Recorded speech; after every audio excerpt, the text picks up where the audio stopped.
have two athletes who are working just as hard, who are sacrificing just as much, but one was born with a staggering amount of testosterone, one was born with some testosterone number somewhere in the middle. How do you regulate for that? The list of performance-enhancing compounds is a huge list, right? So people think that it's just testosterone. It is not, right? You want to see the elite, because otherwise, what the hell's the point?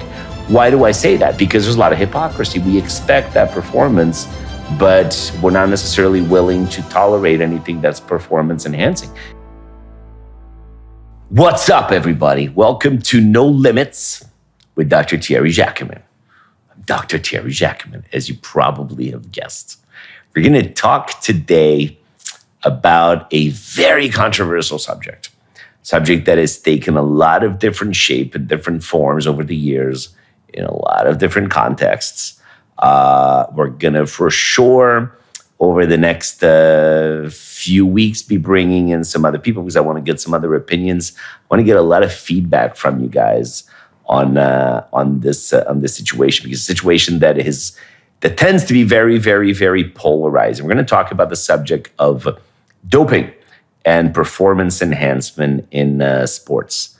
What is it? Why is it? I guess a lot of people can guess why. Should it be allowed? Should it be regulated? Are there perhaps better ways to regulate it, if at all? And so forth, right? So here is the thing, right? Doping and enhancing performance means a lot of different things, right? So to a large extent, if you look at the organizing bodies and the regulating bodies, right? So let's take USADA, let's take WADA, and this isn't to single anybody out or any organization out. I'm just telling you that there are different points of regulation depending on the sport, depending on the state, depending on the country, and so forth, right? Here is the point, right?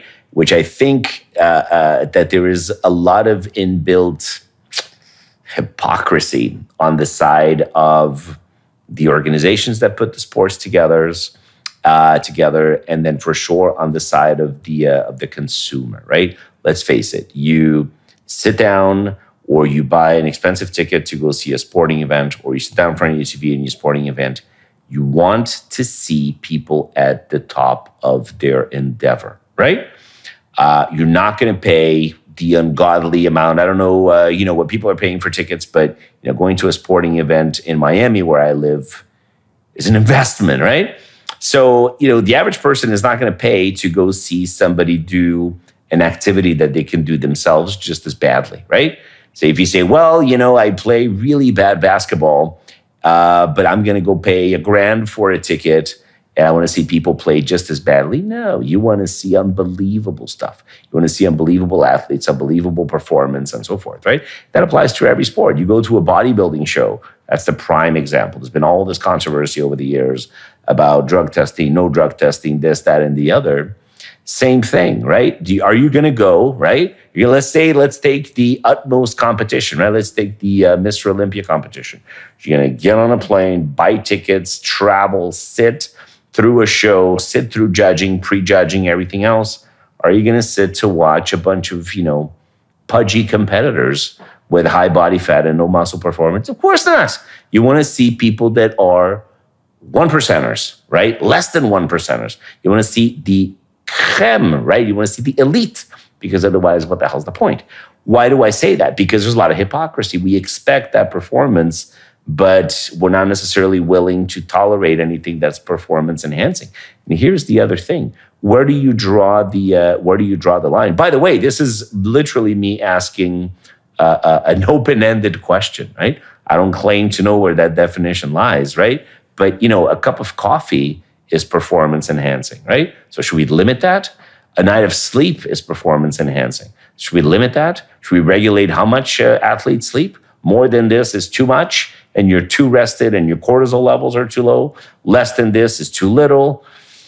Where do you draw the lines with hormones, right? You have naturally, as I talk about in a lot of different contexts, you have, for example, right, let's take hormones, right? Hormones are the list, right? By the way, the list of performance-enhancing compounds is a huge list, right? So people think that it's just testosterone. It is not. There are a lot of other compounds, right? Cialis, right? Not to name it by name, right? Tadalafil is on the list because it's a performance enhancer because of nitric oxide pathways and this and that. The point of all that is, where do you draw the line as to what you can regulate and what you can't, what you'll allow an athlete to take and what you won't, right? So one shot of espresso before a competition is going to make you a little bit more wired up. Your synapses are going to fire a little faster. You're going to respond to stimuli a little faster. So then you might say, well, then I'll just have 2 espressos. Great. And you might say, well, I'm going to have 3 espressos. Great. I'm going to have 9 espressos. Where do you draw the line? At some point, do you regulate that? And you say, well, you're not allowed to have coffee? I don't know. Do you regulate hormones? You regulate the fact that there is a continuum, right, of hormones. And naturally, people produce, you guys have heard some of my other content. You know this for sure if you have.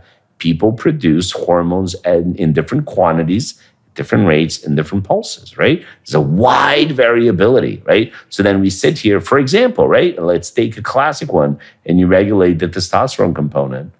But then you have 2 athletes who are working just as hard, who are sacrificing just as much, but one was born with a staggering amount of testosterone, one was born with some testosterone number somewhere in the middle. How do you regulate for that? How do you draw the line? I don't know. I don't know how to do that. I don't know if there is a perfect way. As it often is the case, there isn't a perfect solution, right? But it is important to understand that, right? I think everybody loves to point the finger, someone got doping. Well, what was it? What was the circumstance? Why?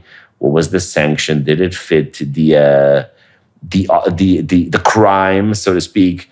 And so forth, right? And then here's the other thing too, right? We ask, really for the benefit of our entertainment, right? We ask humans to do superhuman things, right? But we expect them to do it with, some orange juice and some creatine and nothing in between. Maybe that's not reasonable, right?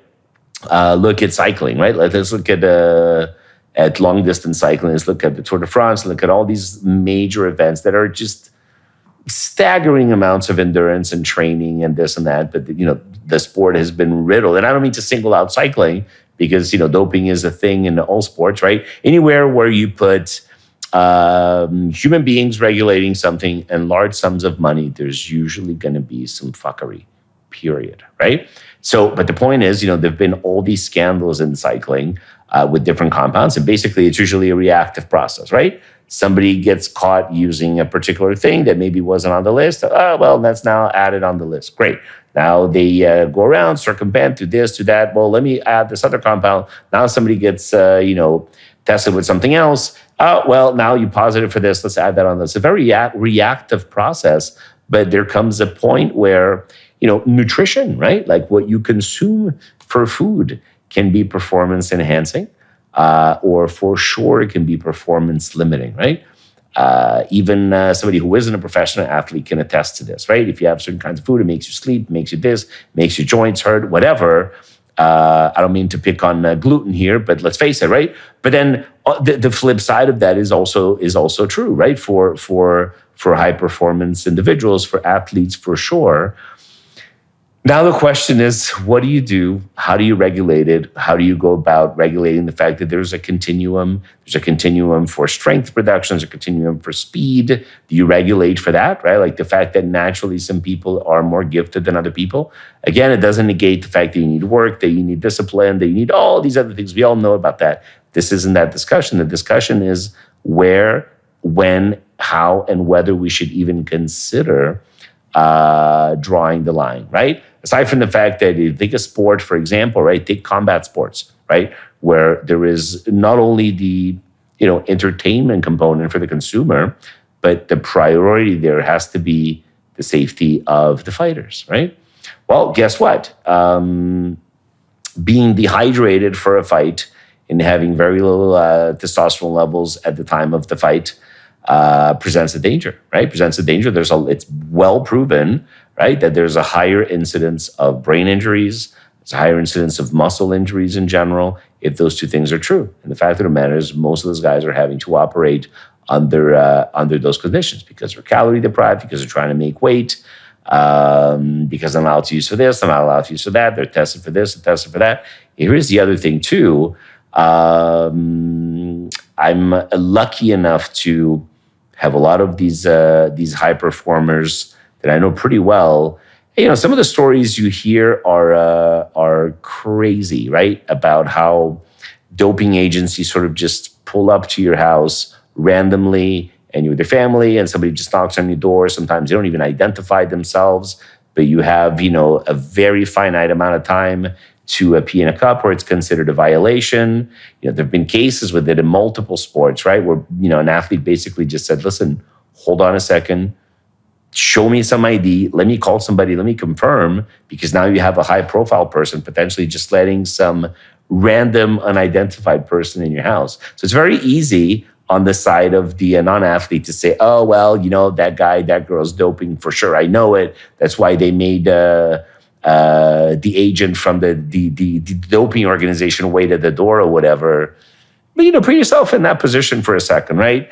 You're sleeping, you're comfortable in your bed, and 6 a.m. somebody rolls up to your door, knocks, and says, this is it. You have to pee in a cup in the next few minutes. What do you do? It's not so easy to be so compliant. It's very easy to judge after the fact. I encourage you to leave some feedback. I think this is going to be a really interesting discussion, because there's no perfect answer. It's a very open-ended situation, but I think it's a very interesting discussion to be had, because it applies to so many things. We know that world culture, but particularly American culture, is heavily guided by sports financially, culturally, and so on. I think it's a very, very important discussion to be had. I encourage you to like it, to share this to somebody who hopefully will enjoy it, to subscribe to the channel. As I always say, if you don't like it, you don't don't have to watch another video, but still share it, still subscribe it, because hopefully somebody will get something out of it. I want to thank my sponsors, Power Boost, Smart Invest, Junglehouse Studios, Luxe Galore. Let's do this. I hope to see you very soon. Take care, guys.